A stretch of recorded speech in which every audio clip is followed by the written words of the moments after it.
everyone. Happy New Year! It's Chef Yoda the dog here, and today's Monday meal is gonna be a New Year's Monday meal. It is crock pot black-eyed peas from Frozen. So there's going to be a couple of different recipe links in the description box below just because my mom got the seasoning for it from one website using frozen black-eyed peas. And then that was familysavvy.com. And then she got the other part of the recipe doing the frozen black-eyed peas in the slow cooker from a different website. So we're going to put both of those in there. But the first website, Family Savvy, has a way to do these frozen black-eyed peas in the Instant Pot, which is what my mom originally wanted to do until she got to the cabin and there was no Instant Pot. So we had to, find a recipe for the crock pot. So anywho, these are in the crock pot, but the recipe link below, you can make them in the Instant Pot, you can make them on the stove, or you can make them in a crock pot. So it's up to you. But they turned out delicious, and we highly recommend it. And this is for good luck for the new year. So, all of that said, look at all those links in the description box below, and follow my mom's recipe if you want to use your slow cooker.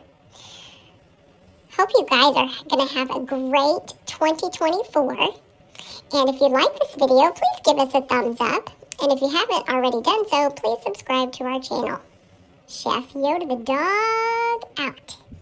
All right, so we're making black-eyed peas in the slow cooker. Got it on low.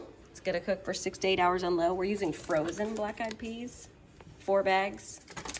We are using enough broth to cover the peas. So I used some bone broth, some regular chicken broth, like a box and a half, I guess. That's enough to cover. I sprayed it with coconut oil, the insert, before I put anything in there. And then we used a cup of chopped onions. I'm using my frozen chopped onion.